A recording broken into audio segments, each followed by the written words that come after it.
Score card वरती आपल्याला पाहायला मिळत आहेत.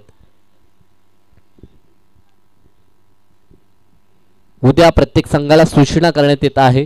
जे संघ क्वालिफाय झालेत आपल्याला जो निश्चित वेळ दिला जाईल त्या वेळेत आपण उपस्थित राहायचं आहे. ॲडजस्टमेंट उद्याच्या रात्रीमध्ये होणार नाही आहे, कारण की उद्या बक्षीस समारंभ सोहळा मान्यवर देखील येत आहेत. त्यांचा महत्त्वपूर्ण वेळ आणि त्यांच्या वेळेतच आपल्याला बक्षीस समारंभ सोहळा पूर्ण करायचा आहे. ते पाहता उद्या सामना लवकर देखील चालू होईल आणि उद्या ठीक अवधीमध्ये आपल्याला यायचं आहे. खिडूकपाडा मोरबे पहिला सामना नागझरी आणि एकड़पाडा जो शिल्लक सामना आहे तो ठीक 5 वाजता उद्या खेळवण्यात येईल. तिसरं षटक आणि त्याचं स्वागत झालंय. ओमकारला आपण पाहू शकाल, परंतु ओमकारच्या वरती चढवलेला हा हल्ला सागर पाटीलच्या बॅटमधनं हा ब्रँडेड षटकार आपल्याला पाहायला मिळतोय. उद्या नागझरी आणि त्यांच्या विरोधात एकड़पाडा पहिली लढत 5 वाजता होईल. त्यानंतर खिडूकपाडा त्यांच्या विरोधात मोरबे संघ, त्यानंतर नारिवली आणि त्यांच्या विरोधात किरवली संघ असेल. ओम नर्मदेश्वर किरवली आणि गावदेवी नारिवली. त्यानंतर राजाराणी घोड आणि त्यांच्या विरोधात नागझरी आणि एकड़पाडामधील विजेता संघ आणि धानसर त्यांच्या विरोधात ह्या 2 संघातील विजेता संघ आपल्याला पाहायला मिळेल. अशा प्रकारच्या लढती असतील. आक्रमकतेनं षटकार ठोकला सागर पाटील आणि धावसंख्या पोहोचवली ती 28च्या घरात. ओमकारचं मात्र सातत्यानं स्वागत केलं. वन्स अगेन आता देखील पाठवलं बॉलला सीमारेषा पार. हाय अँड हँडसम षटकार.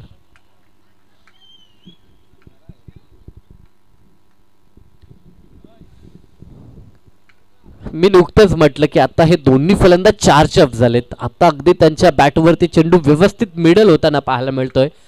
बराचसा अवधी झाला होता मैदानातून ते बाजूला होते आणि वाट पाहत होते की आम्ही कधी खेळू, कारण की सुरुवात त्यांनी केली आणि आता शेवट देखील त्यांना करायचा आहे.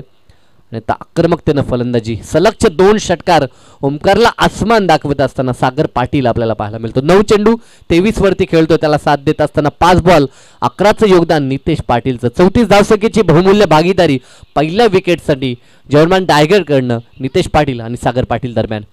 इथे देखील फटका लाजवाब आहे आणि आजच्या रात्रीतील दुसऱ्यांदा हा कारनामा.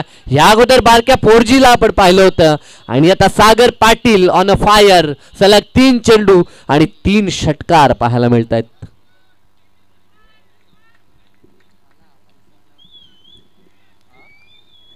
यस, बक्षिसांची खैरात सातत्यानं पाहायला मिळते.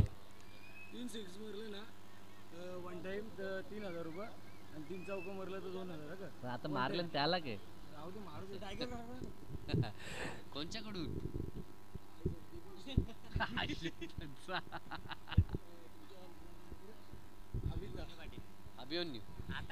यस, अभिमन्यूजी पाटील यांच्याकडनं सलग जर 3 षटकार ठोकले तर 3000 रुपयाचं कॅश प्राइज टायगर संघाच्या फलंदाजांसाठी. यस, सलग जर ते 3 षटकार आले तर मात्र ते पारितोषिक देण्यात येईल. सलग 3 मारलेत, आता मात्र आणखीन परत तो कारनामा करावा लागेल तो सागर पाटीलला. आणि सलग 3 चौकार आले तर हनुमान पाटील यांच्याकडनं 2000 रुपयाचा कॅश प्राइज असणार आहे. 18 धावा 3 चेंडूमध्ये खर्च केला. सलग 3 चेंडू आणि 3 षटकार ओमकारच्या अगेन्स्ट आपण पाहिले. टेनिस बॉल क्रिकेटमध्ये हा विक्रम बऱ्याचदा आपल्याला पाहायला मिळतो. कधी कधी 6 चेंडू 6 देखील पाहायला मिळतात. इथे देखील फटका लाजवाब आहे. बॅटचा फेस ओपन करत असताना अगदी फुल फेसनं चेंडूला पाठवलंय ते सीमारेषा पार. उत्तुंग असा षटकार, अगदी A1 क्वालिटीचा हा ब्रँडेड षटकार आपल्याला पाहायला मिळतोय. अगदी फुल फेसनं बॅटचा फेस ओपन करत असताना बॅटचा पूर्ण चेहरा उघडला आणि त्यानंतर अगदी body balance, I hand coordination सर्व काही गोष्टी सुरळीत आणि पूर्णतः बॉडी वेट जर आपण पाहिलं तर अप्रतिम आपल्याला पाहायला मिळतो. क्रीजच्या अगदी डीप मध्ये आला, त्यानंतर चेंडू पाहिलं, चेंडूच्या मेरिट वरती अगदी चेंडूला ओव्हरपिच बनवलं आणि त्यानंतर पाठवलं डाऊन दी ग्राउंड. अगदी हा षटकार आपल्याला पाहायला मिळाला तो सागर पाटील कडनं. सलग 3 आले होते आणि त्यानंतर 4था देखील आलाय, म्हणजे सलग 6 येतील की काय अशी आता अपेक्षा त्यांचे चाहते वर्तवतायत.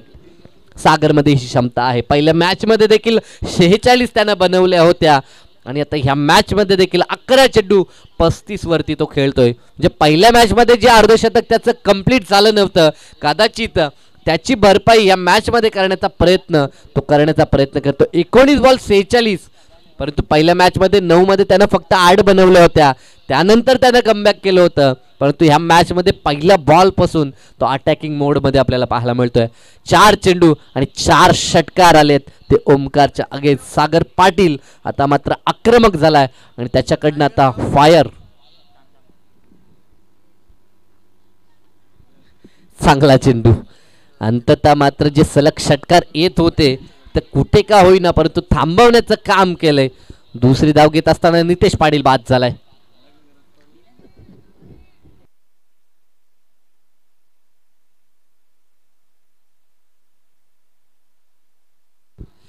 आणि टायगर संघ जर सामना जिंकला तर अभिमन्यूजी पाटील यांच्याकडनं 5,000 रुपये हे देण्यात येतील.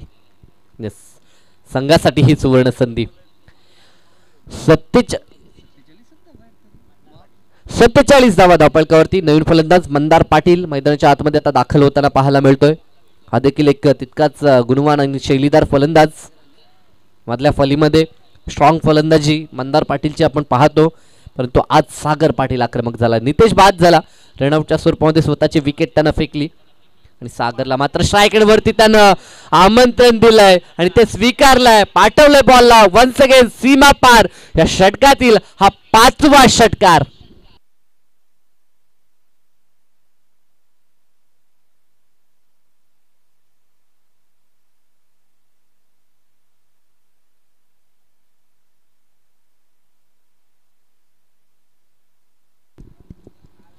तेरा चेंडू आणि 42 धावसंख्येवरती खेळताना सागर पाटीलला आपण पाहतोय. काय फलंदाजी, अफलातून बॅटिंग, ट्रिमेंडस बॅटिंग परफॉर्मन्स. का बॅटिंग झाली. 31 धावा या षटकामध्ये तब्बल कुठून काढल्या त्या सागर पाटीलनं.